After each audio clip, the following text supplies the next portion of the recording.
Hello, it's Denise from Women Beyond a Certain Age. And happy 2024 to us. And I think that we have been recording podcasts, I don't know, we've done 200, 300, something like that. But you know what? We saved the very best for right now because our guest today is, if you don't know her, you have to know her. Her name is Becky Selengut. Now, see, Selengut. I'm pronouncing it the German. I'm trying to be impressive. But anyway, if you don't know Becky, all her information, of course, is going to be up on the website, The Woman Beyond a Certain Age, when we broadcast this. Becky is a cookbook author. She's a culinary instructor. She's a chef. She's an expert in a lot of food. And we are lucky to have her here. So welcome, Becky. Oh, hi, Denise. So great to see you again. I know. Now, hear you. I'm so glad to see you. Now, here's what I wanted to ask you. How did you and I ever meet? Through mutual friend, through Ashlyn. Oh, of course. Thank you. Yeah. Ashlyn came to work with Cindy and I as an intern. She was fabulous. She worked with us for a while, and then she went off and bought a bed and breakfast, which I think she still has, doesn't she? She still has, and I go and I write my books at her bed and breakfast. You lucky That's where girl. I do my writing retreats, and it's amazing. That's incredible. Ashlyn was wonderful. We knew she was too smart to stay working with us for too long. Really, let's be honest. Then I remember I was in Seattle getting on a cruise ship to teach with my sister, and you and I got to meet for lunch. Yes. And you cracked me up the whole time. I could barely eat my food without spewing it on the table. You're such a funny person. You know what? I don't know that I'm so funny, Becky, but I do know that I see things differently sometimes than other people, which, you know what I mean? Which could be interpreted as being funny. Thank you. I think you're hilarious. You're my kind of person, Denise. Okay. Now, but let me say this one thing, and we're going to start talking about your book. I joined Threads. If for all of our listeners, most of our listeners, I don't know that we get a few TikTok people. I can't imagine why. It's mostly Facebook. We all know that Facebook is for old people, for mature people. But when Threads came out, I joined it because one or two friends said you should join Threads. Well, now, Becky, I've been on Threads. I don't see anything interesting except for you. Most people were already in the trenches and Threads with people that want to show me their penises or retired generals that like my smile. I mean, we've gone down the trash of humanity. But the only reason I'm still on Threads is for you. I go every day to see what you wrote because it's brilliant. So I'm hoping that you will uplift Threads. I'm not kidding. We need uplifting. I was on Twitter in the very early days when it was still a community. And I remember one time I was like, I'm in a jam. I've got a private event. I need 4 squab. Can anyone help me? And a chef was like, I got you. Come to the back door of my restaurant. I got you set up. And I was like, this is why social media has so much community power and potential. And then it completely went to shit in a handbasket. And I dropped off Twitter, but it's been years since I was actively writing on social media. And I think Threads, a friend told me about it. I got on there and I'm like, I don't, women beyond a certain age, I don't give a shit anymore. I have hit the age where I guess I just like a man's entitled from the very moment they're born. I don't care. Yes. I don't care. And I'm enjoying the not caring. And as soon as someone comes on there and is disgusting or gross, I'm enjoying the whack-a-mole blocking. It's cathartic. I wish I could do it with real people in my life. Luckily I've done that in my 40s. So I don't really have very many people I need to block in real life anymore. But in Threads, it's just great. Every once in a while I get tempted and I will engage them only to be as sarcastic as possible, Yes. which they don't normally get. And then I block them.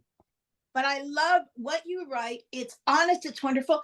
And yes, Becky, thank goodness. I say this all the time. My generation more, because I'm decades older than you. No, you're not. Just a decade. A decade. Okay. When I was being raised, and this is in the 50s and going into the 60s, thank God there was a revolution. But we really were the end of that. Always be nice, don't swear, put on your lipstick. You know what I mean? I mean, don't act like that. Don't be loud. Don't, really let the boy speak. All this. When I look back on it, Becky, and I look at it, and I was at a writer's retreat in October, and women were all my age, if not older. So it was wonderful because I'm usually the oldest one in the crowd.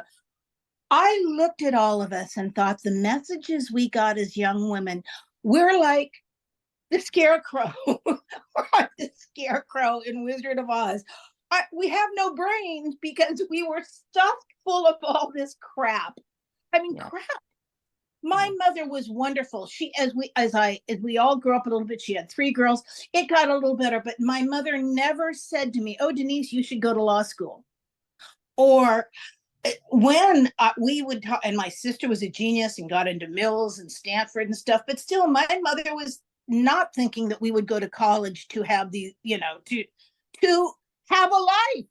We were supposed to get married and pick out the China pattern. So when I think that's so wonderful about all the things that have happened in our culture. But for me right now, you said it. I don't give a shit what people think. I don't care what people think. I don't want to know what other people think lots of times. And to be perfectly honest, and the idea of saying what you really think and being honest with people in the long term is what we should be teaching our children. Absolutely. Amen. And be ourselves. And be ourselves. Be ourselves. All right.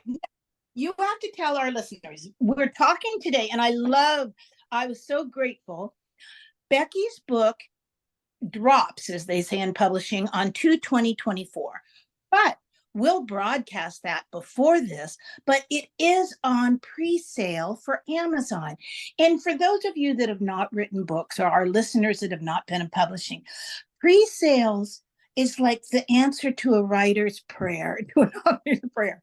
Because if your publisher or Amazon sees that they're already selling books and it hasn't even dropped yet, oh my God, your next advance has just gone up, or hopefully the amount of books that they're going to print for you. So I say that to people, please go and check it out on Amazon. But this book, it's so timely, and it's entitled Misunderstood Vegetables. Becky was kind enough to send me the PDF so I could read it. I read it and I thought, oh my God, now Becky, you have to tell us, how did you come up with this thought? How did you come up with this theory, this book title? Well, I wish I could take credit, but I cannot. I taught a class at the well-known cooking school in Seattle called The Pantry. And when I started there about 12 years ago, they had taught a class called Misunderstood Vegetables that the director had, the owner of this cooking school came up with. And I took that class over, and I asked her permission to write a book based on the topic. And I said, it's such a brilliant title, and it's quirky, and it's a little funny and sarcastic, and it's approachable, and it was perfect. And so I've just gone with it. I would invite people into the classroom with each time I taught it a still life of vegetables with googly eyes on it to make them more approachable. Unfortunately, my publisher did not go for my idea of having the cover with the Romanesco, which is photographed on the cover with googly eyes. But I got the googly eye photo in an early page in the book. She let me have one page with googly eyes. But, because I'm a rebel and I don't give a shit, when I go to book signings, when the book comes out, I'm going to sign the book with googly eyes. So I'm going to be bringing them with me everywhere. Because you can't be scared of a rutabaga if it's staring back at you with googly eyes. You said it. One of the lines in the beginning of your book says the vegetables that you've passed over at the farmer's market, because and I think a lot of the vegetables that you discuss in your book, people don't know how to cook them. Not only are they not as, they may not be as pretty as a smooth purple eggplant. Do you know what I mean? But I looked at many of the recipes because I thought to myself, God, this woman has balls to tell us that parsnips can taste good. Okay. Not a fan, are you, Denise? No, I have to tell you what, Becky, and this is the truth. Again, this book is so timely. When I first got out of school, I cooked in France I was actually working in a bakery. It's a long story and not fit for public consumption. But I ate some of these vegetables then because Parisians always knew that celery root was delicious. Do you know what I mean? And they just had many, we used to call them exotic vegetables. Now we'll call them misunderstood. But I did eat parsnips in France that were absolutely delicious. And I have come home and walked by them and thought, you're just not colorful carrots, and never done anything with you. And one of the recipes you have for them is delicious. And you have a parsnip soup, which also sounds delicious. So you decide to use this idea, to expound on this idea, which I think is fabulous and so timely right now, because let's be honest, people are looking for different vegetables and more way to cook vegetables. Becky, I'm the classic. I go to the farmer's market where I live now. We end up eating green beans and asparagus and eggplant and broccoli because that's what I can get my husband to eat. Do you know what I mean? Mm-hmm. And carrots, but lots of times he prefers his vegetables not cooked at all. So I'm cooking mine and he's eating his raw, which is fine. But I'm thrilled that you have some new ideas for us. Now, tell the people one other thing before we go any further in this book. What are the titles of your other books? Well, there's the first one that I don't say. It's like my first pancake. It was bad and I don't talk about it. So we won't go there. So I've technically written 7 books, but there's only 6. Okay. So we have Good Fish, about sustainable seafood. We have How to Taste, which is teaching home cooks how to develop their palate and how to know how to season food. We have Shroom, about drugs. We have, just kidding, mushrooms. We have Not One Shrine, which is like a food travel log that I co-wrote with a friend of mine. And this one. Okay. I think I didn't forget. I don't think I forgot any. That's it. Now answer me. You don't have to say any more. Why do you feel now that wasn't a good book? So you obviously have learned or grown. Yeah. So is that what happened? Because I look at a lot of things back in my career and I think, oh my God, I was sure trying hard. You know what I mean? But maybe not that successful. But is that why you say that about? No, it's more because I was a co-writer on the book. I was naive. I was young. I didn't have an agent. I got basically ripped off. Okay. It was more just a bad experience. It wasn't so much that I didn't like, my work has definitely improved, but my writing, I had to mirror my writing to the style of the book that was already there. It was more that it just reminds me of my youth enthusiasm. I am appreciative for that first book because I was able to go to a writing conference and hold that book. And when I met an editor, say, I've already been published, and then never use that book again, except as a paperweight in my house. Well, darling, when you describe that first book, that also describes my first marriage. So oh God. Please say that your first husband is not a paperweight in your home. No, he's dead. And well, then he could be. I know. And I spoke for the first time in years to one of his sisters, the loveliest woman in the whole world. And it was so cute. And we touched base. But honey, you know what? that there's learning experiences in life, and that's what they are. But you know what? You just said a tidbit that's wonderful, and it's true.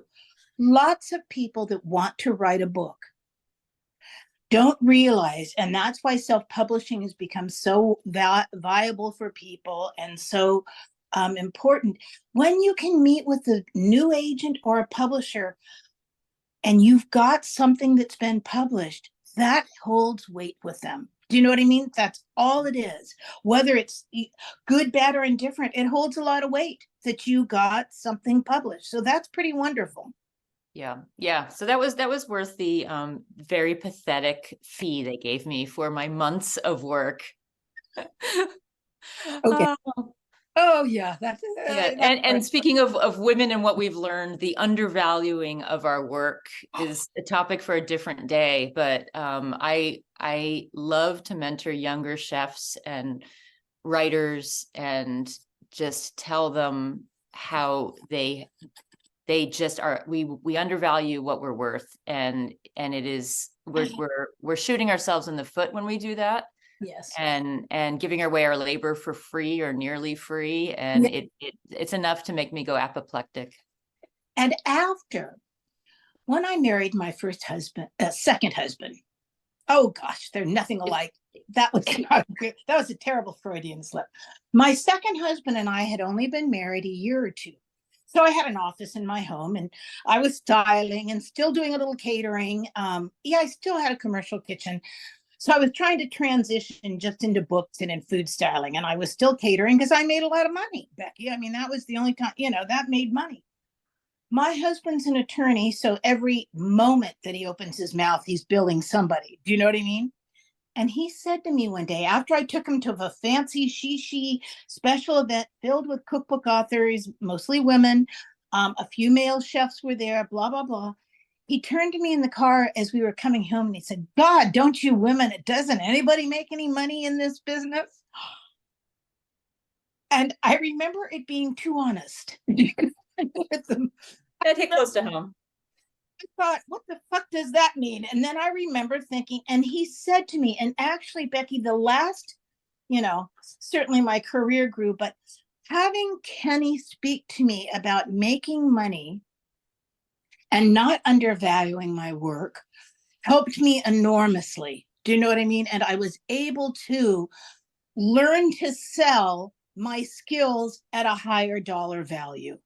And let me tell you, it wasn't easy because Cindy knows this, one of my famous things was when people would call us for food styling in LA, and I would quote them our rates, and they would say things like, well, don't you think you're special?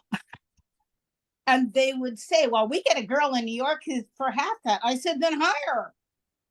That's right. Then fly her to LA. Let her go out and spend $1,000 on props.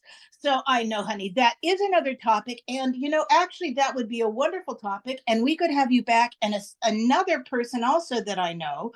And we could just talk about pricing in, I still get a lot of emails, Becky, from new stylists, from new authors. I'm sure you do too. And of course, because when blogging came into it, they didn't do it on purpose. I have nothing but praise for being entrepreneurial, but they undercut the market again because they were, I remember, not now, and certainly there's influencers that have made big bucks, but I still know bloggers that are working for a case of avocados. I mean, ridiculous.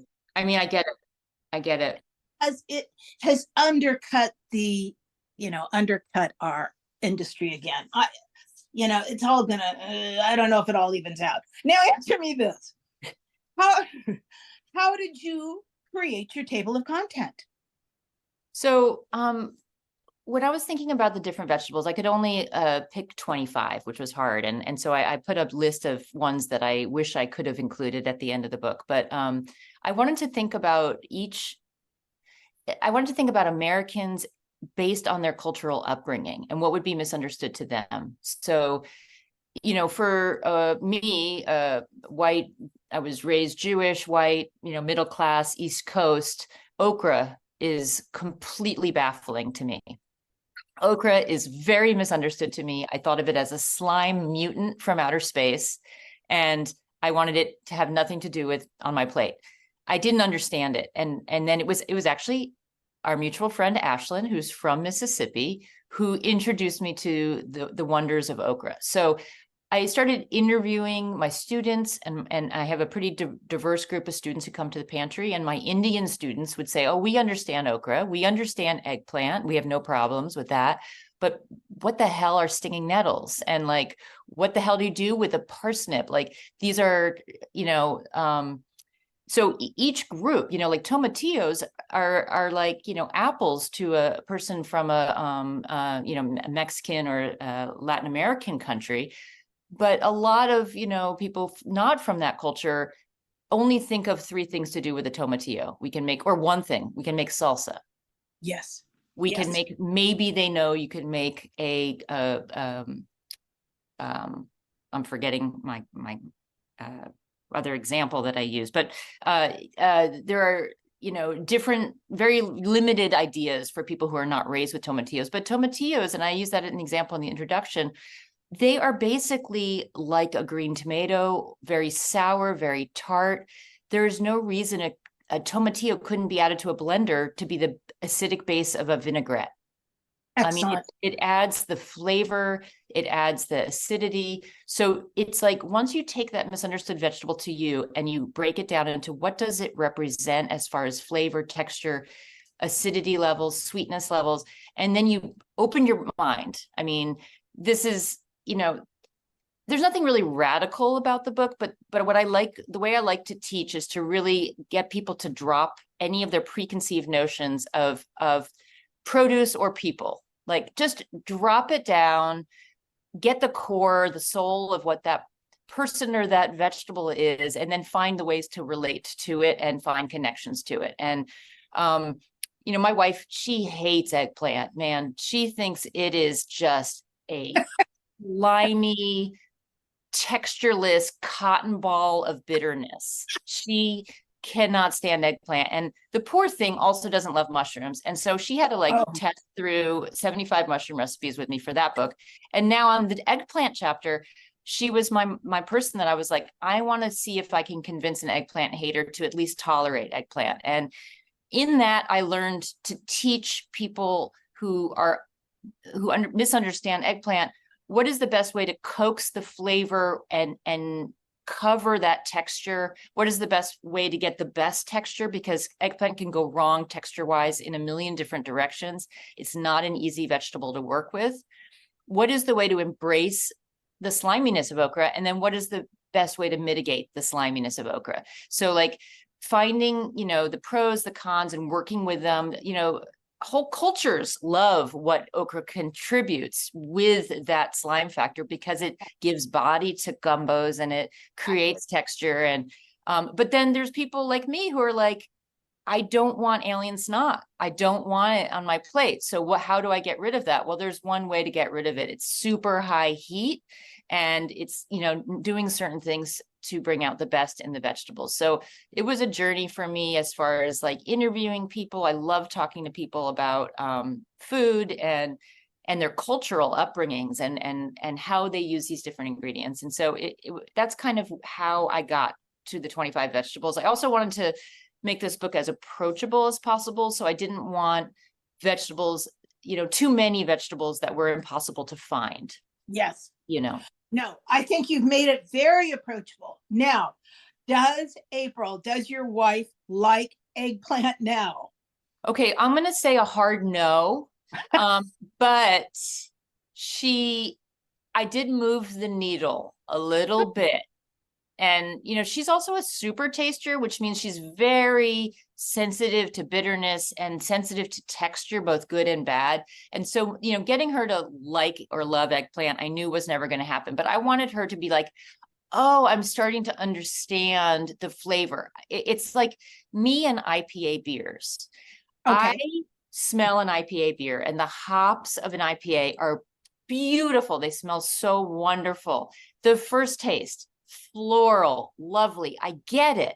And then it beats me over the head for 5 minutes with this horrible insane bitterness. And I'm like, no, why? I don't get it.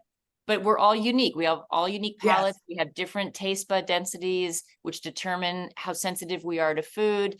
And I understand where she's coming from. She's like the canary in the coal mine. Like when the zombie apocalypse hits, and it will, it's not if or not, it's going to happen. When it hits, I am going to give her tastes of the food before I eat it. It sounds cruel, but she's going to know there's poison in it way long before me.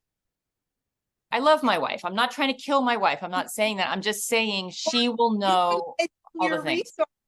You're utilizing your resources. That's right. I mean, I have to survive. Honey, now, I have to tell you this. The first time I was in Mississippi, working on one of the paddle boats before, you know what I mean, going up. It was one of my first jobs after I'd been an intern because my roommate on the cruise ship lived in Kiln, Mississippi. And she said, I'll get you a job on a paddle boat. Oh, it sounded so exciting at the moment. But to make a long story short, I also was not, first of all, I'd never even seen okra, I bet. Do you know what I mean? I mean, I worked in grocery stores in California. I didn't know what okra was. It's not a big market. Well, and now when I saw the thickening agent that it became and what it did in gumbos and stuff, I got why they used it. Do I go out of my way to eat okra? No, but I've had fried okra that's pretty good. But you know, again, everything you said, but I don't like beets. Okay, this is just an example. I don't like beets. All I taste is dirt. I don't care. I've had the world's finest chef say to me, "Hey, Denise, would you buy beets?" I think, yeah, go for it, buddy. And I taste the beets; they taste like dirt. Now I'm forced within the fancy restaurants to take the dying purpley beet, try to hide it in my white linen napkin, and nobody see. It doesn't work. But eggplant is, I grew up with eggplants. Italians, we grew them in the garden. We know eggplant. But when you say that, what I love, and your whole approach to the culture is just brilliant. See, my husband doesn't like eggplant. So I sneak eggplant into all sorts of things. Do you know what I mean? It's a stretcher. I make eggplant parmesan, but I grill the eggplant now, so I don't even have to bread it, and we save calories, and it tastes delicious to me. And I serve it, and of course it's got so much sauce on top of it and some cheese. What difference does it make? And my husband says, why didn't you just use veal? I said, because the eggplant cost $2 and veal would have cost me $35, and the eggplant's healthier for you. Yeah. But I know people, he doesn't really get eggplant, but he's gotten used to the fact that I'm going to serve it just like mushrooms. He always says to me, why do we have mushrooms and everything? I said, they're what Richard Simmons, my client, used to say, they're free. There's no calories. You can eat them. They're good for you.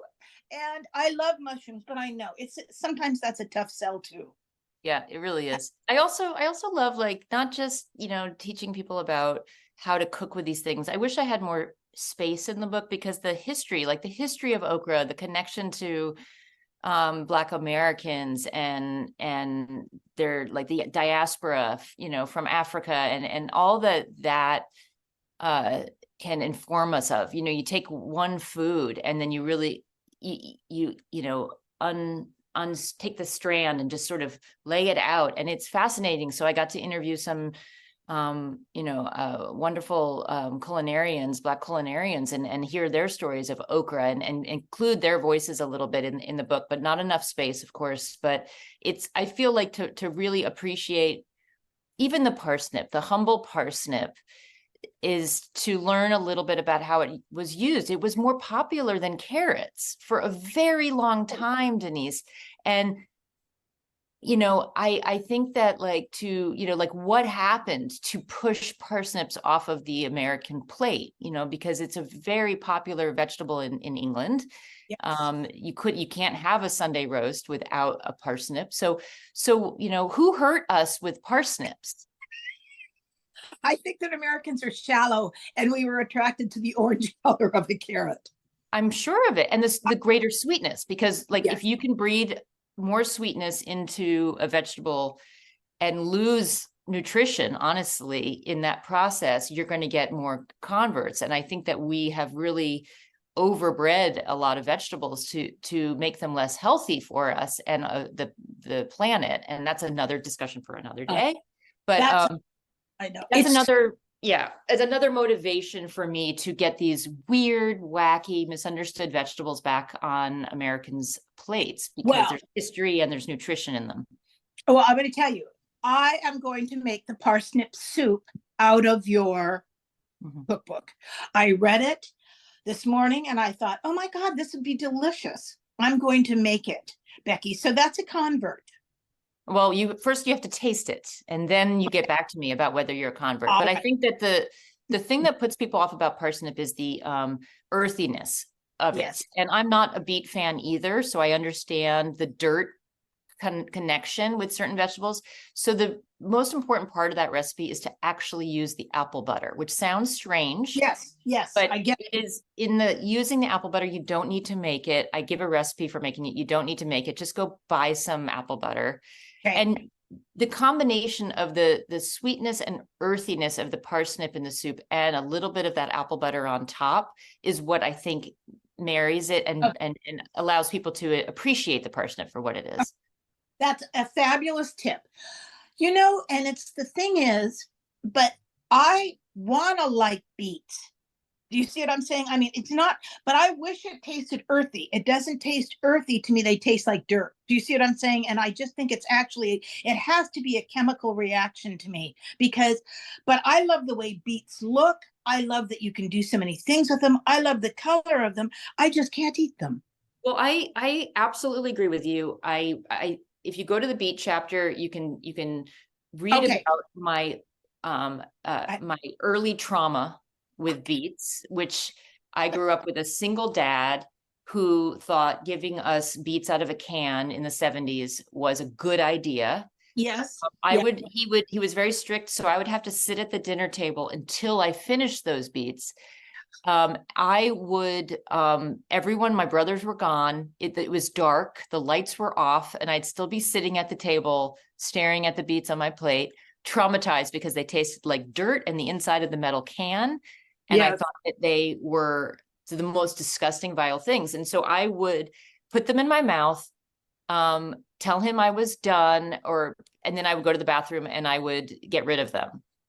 I couldn't use the linens for obvious reasons. Anyway, so what I have found in my own beet journey is that, which is a thing people talk about with beet journeys, is I can now appreciate and enjoy beets only in certain ways. Okay. Acidity is key. Having high acid balances the dirt flavor. Having creaminess of a cheese, like a little bit of creamy French feta or goat cheese, high acid, a lot of like red wine vinegar or pickled red onions with a bite of the beet. So having a crunchy nut with it. So like if you think of just a roasted beet in a smaller pieces, so you don't get too much of that dirt flavor. Let's say a cube of a roasted beet with olive oil, little bit of apple cider or red wine vinegar, a little bit of goat cheese, a toasted pistachio, and some herbs. Take that bite together, and that I actually can say I love it now. Okay. And it took me figuring out how to balance those things for my palate.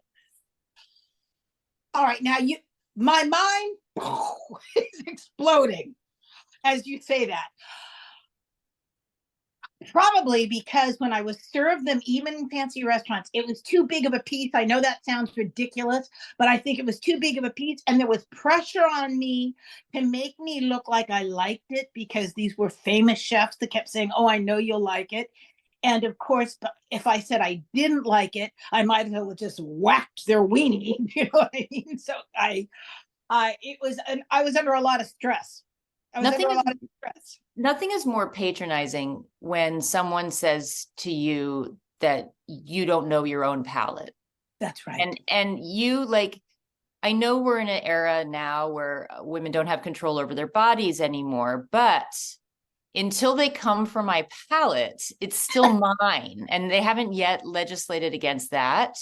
It might be coming, but like, I am still going to tell you that there are certain flavors, certain things that I need certain ways in order to make it. There's still freedom in this country to a certain extent. You don't have to eat fucking beets if you don't want to, but if you're open to trying it a slightly different way, if you're open, like if you're one of these people who are like, I hate beets, but I am willing to try it in a way that might move me, then then here's the way. Yes, you said it.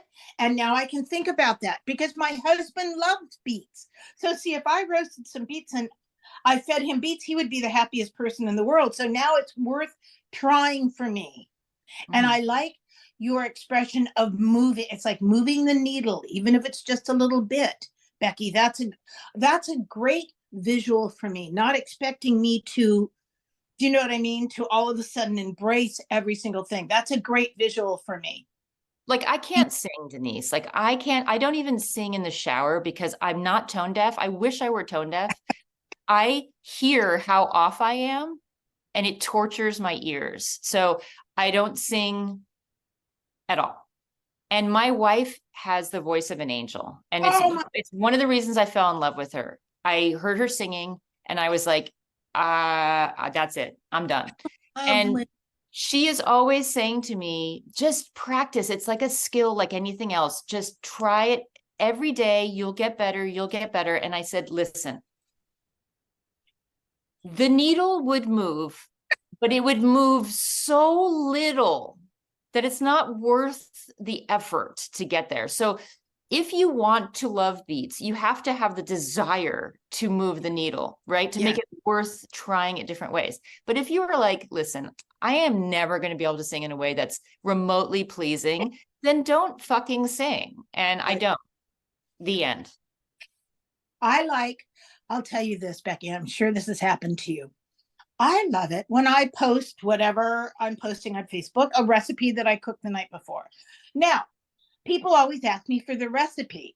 And I say things like, the banana needed a home. You know what I mean? So I smashed it up with some brown sugar and I threw in some flour and it came out, they came out muffins. But I mean, when you cook so long, no, I don't have recipes for a lot of the dinners I make. It's a can of white beans and I made one last night and chicken thighs, and I used diced tomatoes and put in some red wine. My God, it was delicious. And an onion and some mushrooms. I don't know what you call it. I called it last night's chicken thighs. Do you know what I mean? And it was out of this world. Now I can recreate that because it was just a can of this and a handful of this. But what amazes me, why I started on that rant, is I think, and one of the things you're saying, people don't trust their palates. Okay. Well, does it taste good? I said, did it taste good to you? People don't trust their palates. They're afraid of trying to cook something without a recipe, which I don't get. Do you know what I mean? I mean, I understand if you're a busy mother and you don't have any money and you need to feed three children at 6 p.m. No, that's not the night to, pretend or, improvise. But people have gotten so far away from food that they don't understand even simple ingredients. Do you know what I mean? Yeah, it's true. And I'm sorry, I'm a little distracted right now because you said the banana needs a home. And I feel like that should be your memoir book title about your ex-husbands. Oh, that is good, Becky. I love that. Cool. I'm going to tell you something. And this is the hard part of getting old. And you said it just once. You said, oh, you lost your train of thought for a moment. But Becky, you're so articulate. As we age, and I take supplements and I try, I'm doing everything. I walk, I'm taking Pilates. I'm doing everything I can to keep my brain, and I read a lot. Do you know what I mean? And I do cook a lot, which I find to me is still one of the funnest things that I can do for myself. I really enjoy it, but I learn from it every time, even when I'm alone, just cooking something. But finite details like the first husband. I remember the glow of getting married. I remember you don't really know anybody until you divorce them. Okay. And then I found out he wasn't such a nice guy. But okay, life goes on. The day My sister called me one morning at 7:30. I digress to this because at 7:30 in the morning, she still lives in Marin, where we're from, in San Francisco, where my whole family is. She said, Nisi, I have to tell you something. I said, what? She said, before anybody else calls you, I don't know how to say it. She was crying. I said, what is it, Annie? She said, Randy died. And I said, who? And she said, your first husband. And I wasn't proud of that, Becky, but then she said, your first husband. And I said, oh, I've forgotten because I about him. Do you know what I mean? Because I think of fun moments once in a while, but no, he wasn't on the tip of my tongue. So when he died, he was gone. But I do think the short idea of that for a memoir title is pretty damn good.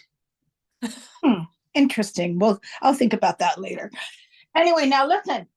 What else didn't I ask you that you'd like us to know about this book? Because I just think that people, this is a problem solver for a lot of people. And the more I have more people tell me now, oh, I went to I go to the market and I saw these, I don't even know what to do with them. Do you know what I mean? So I think you're right smack in the center of something really important. What didn't I ask you that you would like to?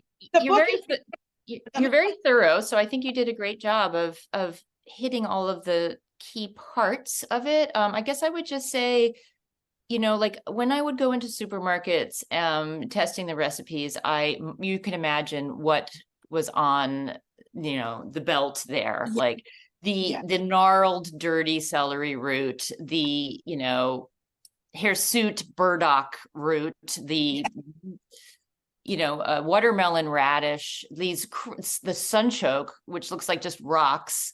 And I got so many comments from just the checkers just being like, well, this is the ugliest order of my day. And what the hell is that? Or I've never had to look that one up. And it inspired me actually, because then I was doing these little like mini classes with the checker and the people behind me in line. And then I was like, this is great. So I guess the one thing I would say is I feel like just like we misjudge people all the time based on how they look or how they sound, like grab one of these things that just looks unfamiliar, looks strange to you, is unfamiliar to you, is not in your personal background, and just get to know it. It's going to be your new friend. And you might not like every vegetable. You don't like every person, but like just do a little bit of work at the beginning, just a little bit to get to know it. And hopefully the book helps you do that work. And then you never know, it could be your new best friend, and you will regret, and I regret the lost celery root years. Yes. Because my mashed potatoes have never tasted more interesting or better since there's always celery root in my mashed potatoes, or almost always, because now the flavor is so much more delicious, so much more complex. And, I'm getting older too. I don't want to be like, oh my gosh, like I didn't get to know that person. I didn't get to know that vegetable. I didn't get to do that thing, so just, go for it. Oh, perfectly said. Perfectly said. Well, now, Becky, you have to come back, and we've touched on several things we should talk about in the future. And I hope you'll come back. I hope that people will go to Amazon and look at your book, Misunderstood Vegetables. If I didn't say this already, let me tell you something. It's beautifully photographed, beautifully styled, honey. And I know you always go to Claire Barboza, who's been your friend and a photographer for a long time. It's beautiful. Thank you. That means so much coming from you, Denise. You're definitely an icon in the food styling, and Cindy, food styling, food photography world. And I do all my own food styling, and I just learned on the job. And the main reason, I'll say this to wrap up, that I do my own, for me, I like to do my own food styling, is I know it's not perfect, but I want the home cook to know they can do it. There you go. Yeah. And that's something that blogging, good for you. And also you want it to look like you envision it, which is another thing. They're your recipes. The other thing is what blogging did bring to publishing and food styling and to writing was more home cooks' voices, which I think is wonderful, home chefs' voices, home cooks' voices, but also because they didn't know they were breaking rules sometimes, rules that had been set up 30, 40 years ago in food styling. Food has become more natural looking and it's better. Do you know what I mean? It's better for everyone. But when you're in the corporate world, of course, you still have to make things look perfect because otherwise they couldn't sell that slop. Do you know what I mean? But come on. I have never gotten a hamburger from McDonald's or Jack in the Box or any of the fast food that we styled that didn't look like Fatty Arbuckle. Talk about old. Oh my God, I got that reference. But like, they're not selling you making the food. They're selling a fantasy. That's right. It's different. It's porn, true porn. So I'm thrilled that food styling has taken a turn for the better in making food more approachable, and that home cooks can fix it. And also, you know, this sounds really corny, but it's the way I feel. Food is beautiful all by itself.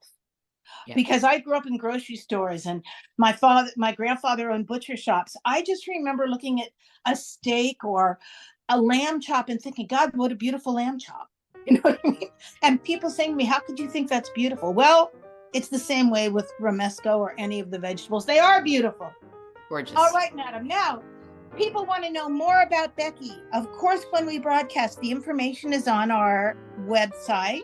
It's on our Facebook page. Mostly it's our Facebook page because that's where everybody goes. Woman Beyond a Certain Age on Facebook. Thank you, Becky. Thank Cindy for keeping the train on the track. She always does.